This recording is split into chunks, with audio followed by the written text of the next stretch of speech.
자, 오늘은 교회에는 설교 말씀이 있어야 한다. 교회가 설교 말씀이 없으면 안 되죠.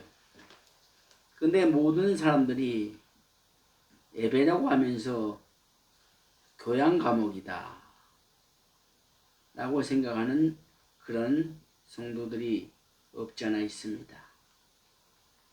교회에는 말씀이 있어야 됩니다. 무슨 말씀? 하나님의 말씀이 있어야 됩니다. 그리고 하나님의 말씀을 증거하는 곳이 바로 교회입니다.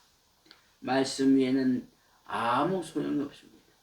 교회는 침묵하는 것이 아니고 교제하는 것도 아닙니다. 오직 말씀을 듣고 말씀을 깨닫고 말씀을 통해서 우리의 삶이 변화되는 것이라고 생각합니다. 그래서 오늘은 설교에 대하여 한번 살펴보기로 하겠습니다. 설교의 뜻이 무엇인가를 살펴보도록 하자라고 하는 것입니다. 설교의 뜻이 무엇인가? 사도행전 17장 2절의 말씀에 설교란 성경 말씀을 강론하는 곳이다. 설교란 하나님의 말씀을 강론하는 곳이다. 설교를 이상하게 코미디처럼 하는 사람이 많습니다. 드라마처럼 설교를 하는 사람이 많습니다. 자기 자랑을 많이 하는 그런 사람도 있습니다. 그것은 설교가 아닌 것입니다. 말씀 중심으로 말씀과 말씀으로 이어져가는 연결되는 그러한 것이 바로 설교다라고 하는 것입니다. 말씀은 설교 말씀은 간증과는 다른 것입니다. 간증은 인생의 삶을 이야기하는 것이지만 설교는 하나님의 말씀을 강론하기 때문입니다. 그러므로 때로는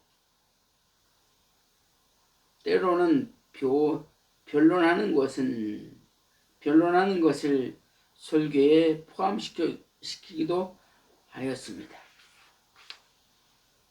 사도행전 17절 2장의 말씀, 2절의 말씀, 설교라고 하는 것은 천국에 대한 강론입니다.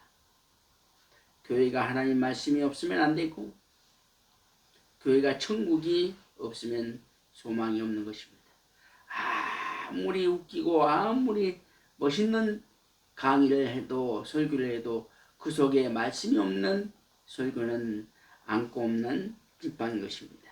그래서 사도행전 17장 2절에서 말씀하기를 설교란 천국의 강론이다. 천국의 소망을 그리스도인들에게 심어주는 것이 바로 설교라고 하는 것입니다. 교회가 설교가 없고 천국이 없으면 그것은 아무것도 아닌 것입니다. 그래서 사도행전 17장 2절의 말씀에 뭐라 하겠느냐? 바울이 자기의 굴레대로 저희에게로 들어가서 새 안식일이 성경을 가르치고 강론하였다. 성경을 중심으로 강론해야만 되는 것입니다. 그러므로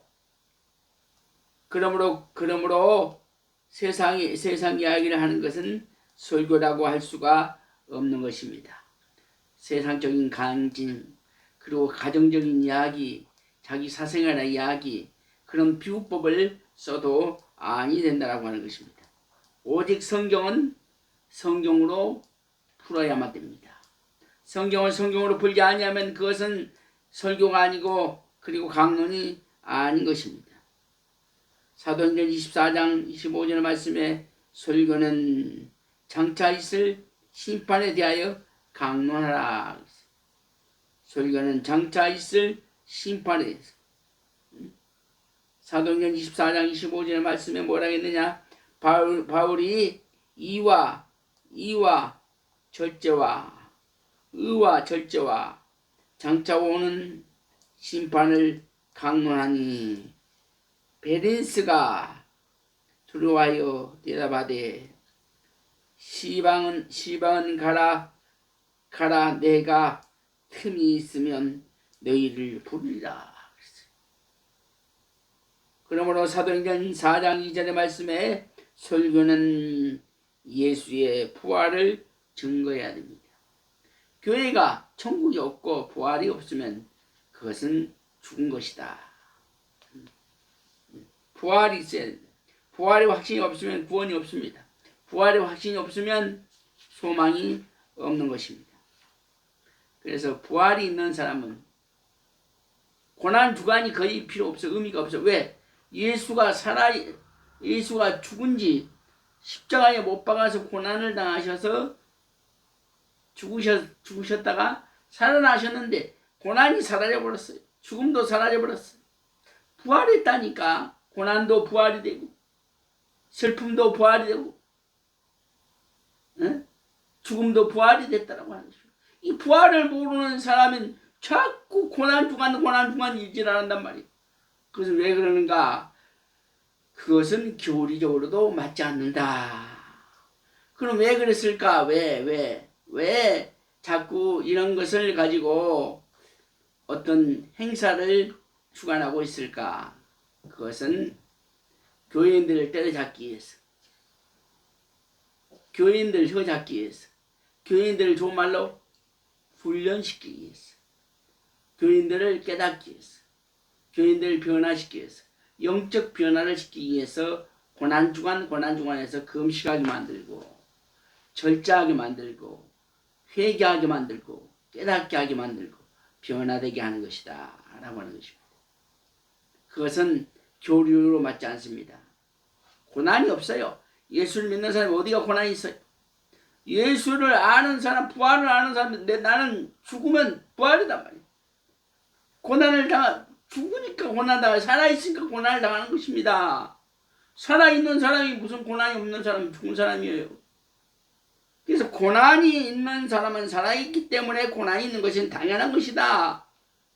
그런데 예수님께서 지금도 살아서 고난을 당하시고 있으면 동참해야죠.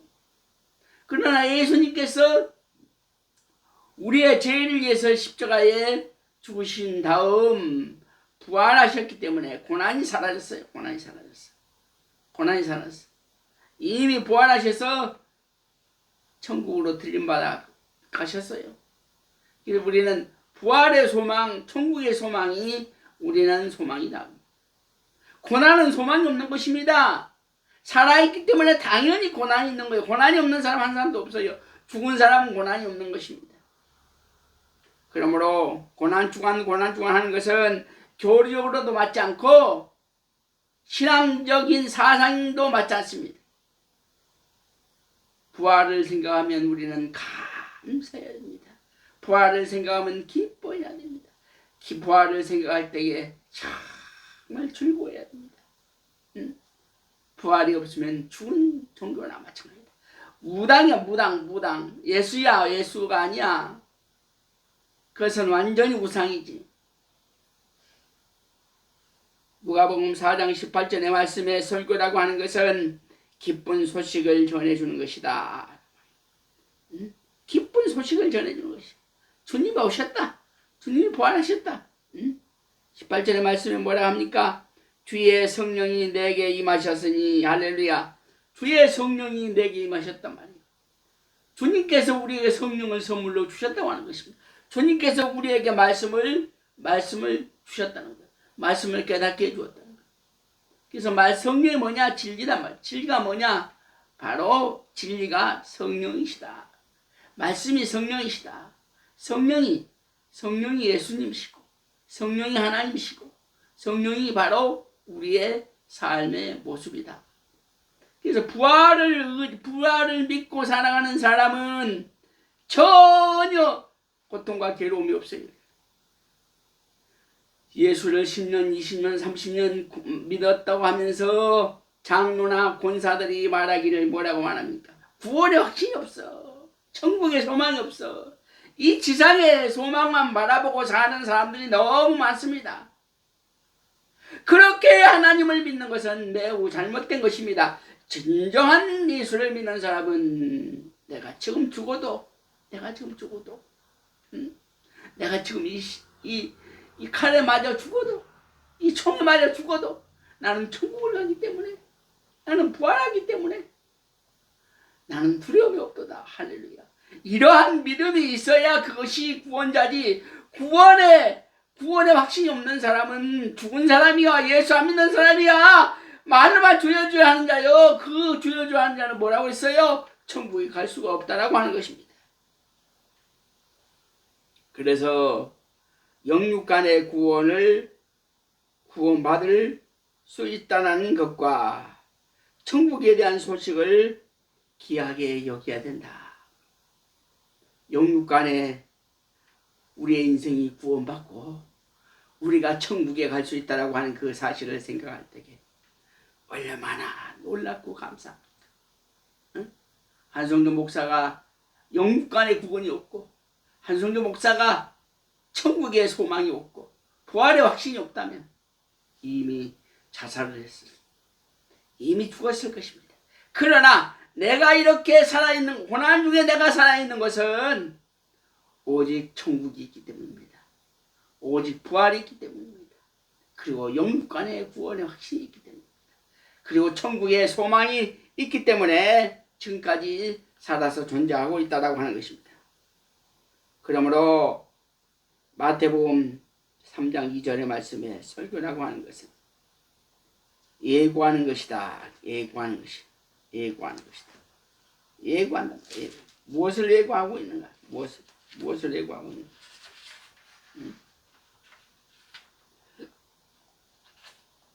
마태복음 3장 2절의 말씀에 회개하라. 돌아오라. 방황하는 자들이여 돌아오라. 방탕하는 자들이여 돌아오라. 괴로워하는 자들이여 돌아오라. 예수를 부인하는 자들이여 돌아오라. 교회를 떠난 자들이여 돌아오라 그래. 돌아오라. 천국이 가까웠다. 주님 오신 날 다가왔다. 그러므로 천국이 가깝고 하나님의 심판과 예수 그리스도의 재림이 가까웠다. 주님이 오신 날이 가까웠다. 천국이 가까웠다는 말은 주님 오실 날이 다가왔습니다. 주님 오실 날이 멀지 않습니다. 주님은 분명히 오신다고 말씀하셨기 때문에 우리는 그것을 믿고 살아야만 되는 것입니다. 재림하신 예수님, 다시 오실 예수님, 부활하신 예수님, 재림하신 예수님, 다시 오실 예수님께서 그것을 믿고 우리는 신앙생활을 잘해야 됩니다. 설교라고 하는 것은 너희에 전파하는 것이다. 널리 전파하는 것이다. 설교라고 하는 것은 말씀을 전해야 합니다. 말씀을 멀리 전파해야만 되는 것입니다. 누가복음 9장 60절의 말씀이 뭐라 합니까? 가라사대 죽은 자들로 자기의 죽은 자들을 장사하게 하고 너는 가서 하나님의 나라를 전파하라. 장사하는 사람은 장사돼. 하나님의 말씀을 전파하는 그 사명자들은 말씀을 전파하라. 그러므로 교회 밖에서 전도하는 것도 설교인 것입니다. 설교인 것입니다. 사도행전 8장 35절의 말씀에 설교란 예수를 증거하는 것이다. 설교란 예수를 증거하는 것이다. 빌립이 입을 열어 이 글에서 시작하여 예수를 가르쳐 복음을 전하니. 복음을 전한다고 하는 것은 뭡니까? 천국을 전하니. 내가 저주의 대상이 구원받은 확신이 있으므로 그 구원받은 확신을 전하니. 탕자처럼 방황하는 자들을, 소망이 없는 자들을 돈으로 소망을 삼고, 명예를 소망을 삼고, 권세로 소망을 삼고, 육신으로 소망을 삼고 사는 사람들에게 복음을 증가하는 것이 바로 설교다. 설교다.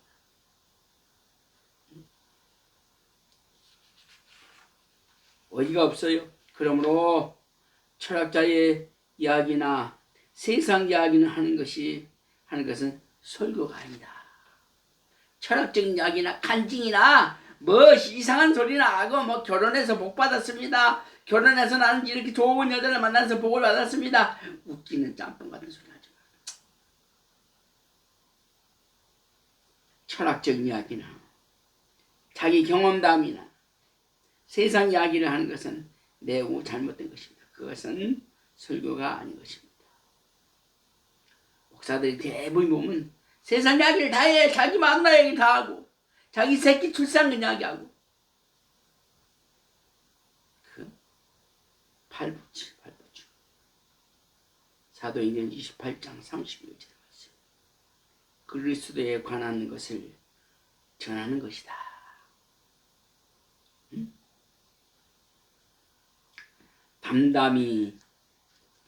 담대히 하나님 나라를 전파하며 주 예수 그리스도께 관한 것을 가르치되 그 많은 사람이 없더라.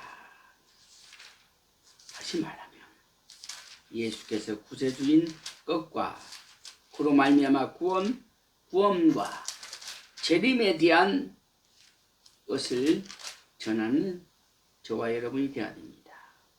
두 번째, 설교는 어떻게 준비하여 어떤 자세로 해야 하는 것인가를 살펴보겠습니다. 설교는 어떻게 준비하고 어떻게 전해야 되는가 한번 살펴보자고 말이에요. 설교 준비의 가장 중요한 자료는 뭐야? 성경이야, 성경. 다른 거 배를 타고 가다 그런 것, 비행기를 타고 가다 무슨 떨어져서 살았다? 이런 거 아무 필요 없어. 그것은 들을 때는 좋으나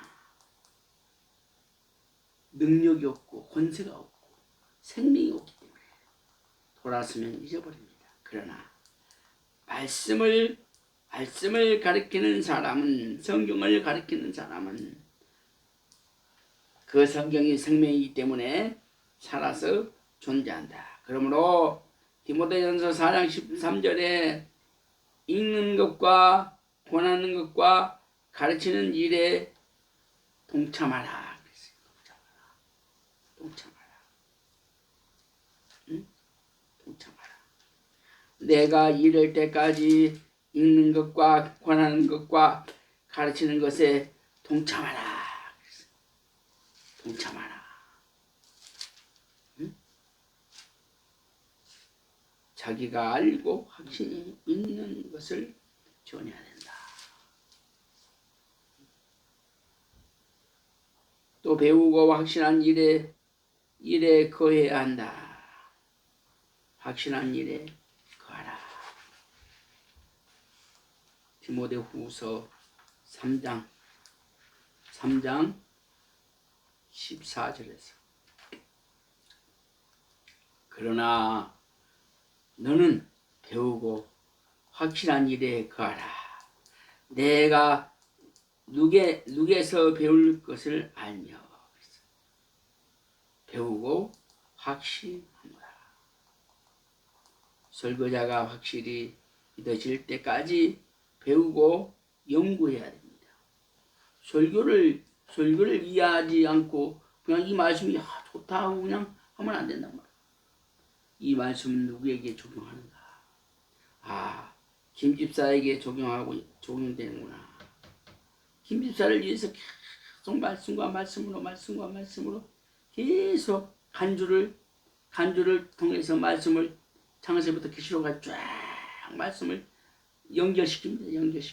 그래서 설교 준비를 참 일주일 해. 그런데 김집사는 감각이 없어. 은혜를 받지 못해. 감동을 받지 못해. 그런데 뜬금없는 박집사가 회개 역사가 일어납니다. 그런데 송 집사에게 이야기했는데 이상하게 박 집사가 또 시험 드는 거예요. 그러면 참 잘못된 것입니다. 그러한 믿음과 그러한 신앙은 기도 준비, 말씀 준비가 없기 때문이다. 신앙의 뿌리가 없기 때문이다. 믿음의 뿌리가 없기 때문이다. 사도행전 2장 14절의 말씀에 사도들은 군중 앞에 서서 설교를 들었다. 설교를 들었다. 베드로가 11 사도와 같이 서서 손을 높여 가로되 유대인들과 예루살렘에 사는 모든 사람들아 이 일을 너희가 알게 할 것이니 내 말에 귀를 기울이라. 그러므로 많은 무리에게 설교할 때는 서서 하는 것이 가장 좋은 방법이다. 수많은 사람들이 있을 때 서서 해야 되지 않습니까? 서서 앉아서 하는 것은 잘못된 거예요. 많은 사람들이 있을 때는 서가지고 열정을 다해 말씀을 증거해야 된다. 그러니까 말씀 그 자체만 보고 설교 준비하면 안 돼. 아브라함의 생애, 모세의 생애, 야곱의 생애, 베드로의 생애, 요셉의 생애 많잖아요. 그 생애를 통해서 그 생애를 연결시키면 됩니다. 그것이 설교예요. 세 번째, 설교자는 어떤 대접해야 하는가? 설교자는 어떻게 대접해야 하는가를 살펴보자. 말씀을 가르치는 자를 더 존경해야 된다. 말씀을 가르치는 사람을 존경하지 않으면 내가 손해를 보는, 말씀을 가르치지 않는 사람을 존경하지 않으면 내가 시험이 든다. 말씀을 가르치는 자를 존경하지 아니하면 내가 손해를 본다는 것입니다. 그러면 내가 은혜를 받고 내가 이익을 받고 내가 살려고 하면 설교자를 존경하는 삶을 가져라. 디모데전서 5장 17절 말씀에 디모데는 자 다스리는 장로들 배나 존경하였어. 배나 존경하였어. 모든 교인들 중에 가장 존경을 받아야 된다. 그래서 목사는 절제해야 된다. 첫째도 절제, 둘째도 절제, 셋째도 절제. 모든 것을 절제해야 돼. 입을 열기 전에 길을 먼저 열어야 돼. 길을 열어야 돼. 갈라디아서 6장 6절의 말씀에 자기의 모든 좋은 것으로 섬겨야 된다.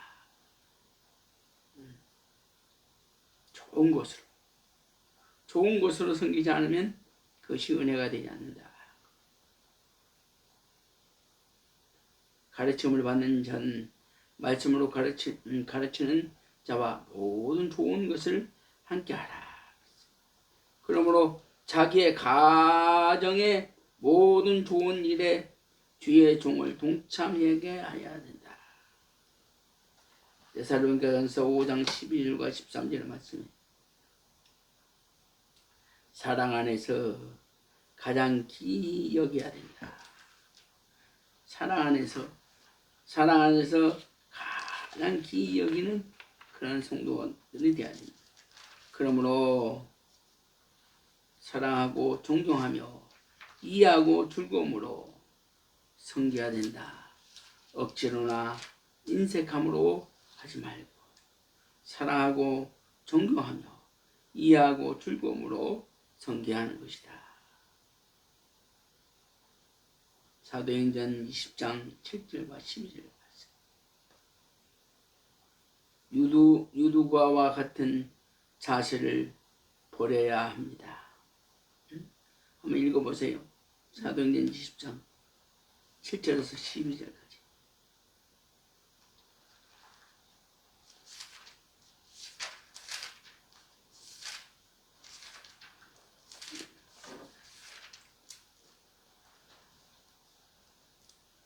그 주간의 첫날에 우리가 떡을 떼려 하여 모였더니 바울이 이튿날 떠나고자 하여 그들에게 강론할세 말을 밤중까지 계속하며 우리가 모인 윗다락에 등불을 많이 켰는데 유두고라 하는 청년이 창에 걸터 앉아 있다가 깊이 졸더니 바울이 강론하기를 더 오래 하며 졸음을 이기지 못하여 3층에서 떨어지거늘 일으켜 보니 죽었는지라. 바울이 내려가서 그 위에 엎드려 그 몸을 안고 말하되 떠들지 말라 생명이 그에게 있다 하고 올라가 떡을 떼어 먹고 오랫동안 곧 날이 새기까지 이야기하고 떠나니라. 사람들이 살아난 청년을 데리고 가서 적지 않게 위로를 받았더라. 아멘. 다시 말하면 성찬식을 겸한 예배에서 말씀을 듣지 않고 졸다가는 떨어져서 결국 죽는다. 그러니까 예배를 드릴 때에 졸면 어떻게 돼? 떨어져서 팔이 부러지거나 허리가 다치거나 혹은 죽거나 그런다. 그럼 조심해야 된다고. 자기만 편하고 싶어서 창문에 앉았다가 떨어졌습니다. 마음이 교만하여 높은 자리를 찾아 앉다가 결국 떨어져서 화를 입게 되는 것입니다. 사람은 늘 자기가 먼저 피해를 봐야 돼. 자기가 좀 손해를 봐야 돼. 피해보다는 손해를 봐야 돼. 사도행전 14장 8절과 10절까지는 루스드라의 안진뱅이와 같은 자세로 들으라. 한번 읽어보세요. 사도행전 14장 8절과 10절.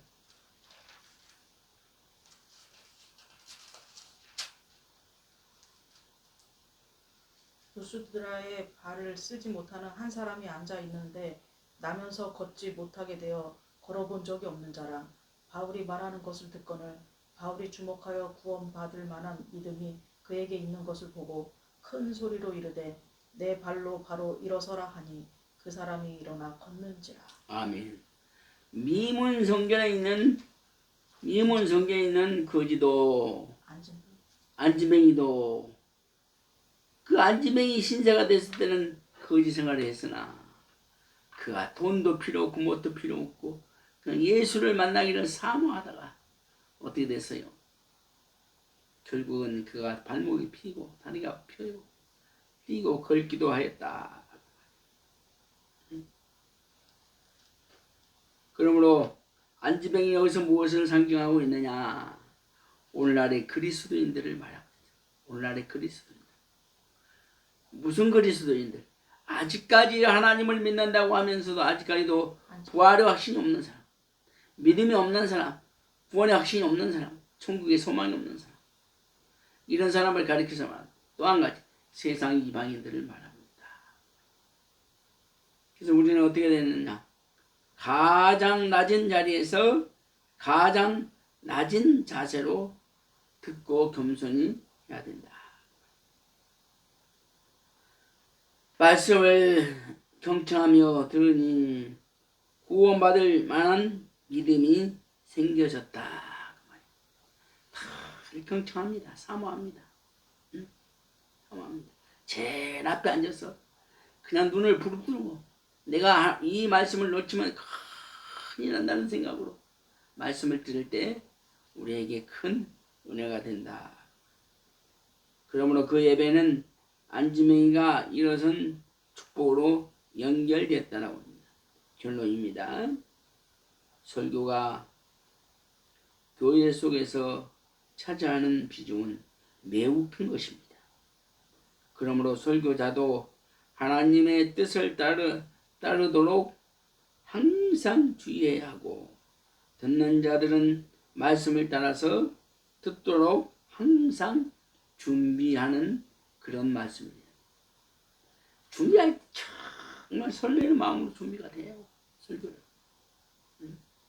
그동안 계속 목회를 해왔습니다만 설교를 할 때는 밥 먹다가도 설교, 잠자다가도 설교, 대화하다가도 설교, 누구를 만나더라도 설교, 설교 준비가 끊임없어요. 그리고 듣는 대중들이 마음을 다하고 뜻을 다해서 들어야 된다라는 것입니다. 기도하겠습니다. 하나님 아버지 감사합니다.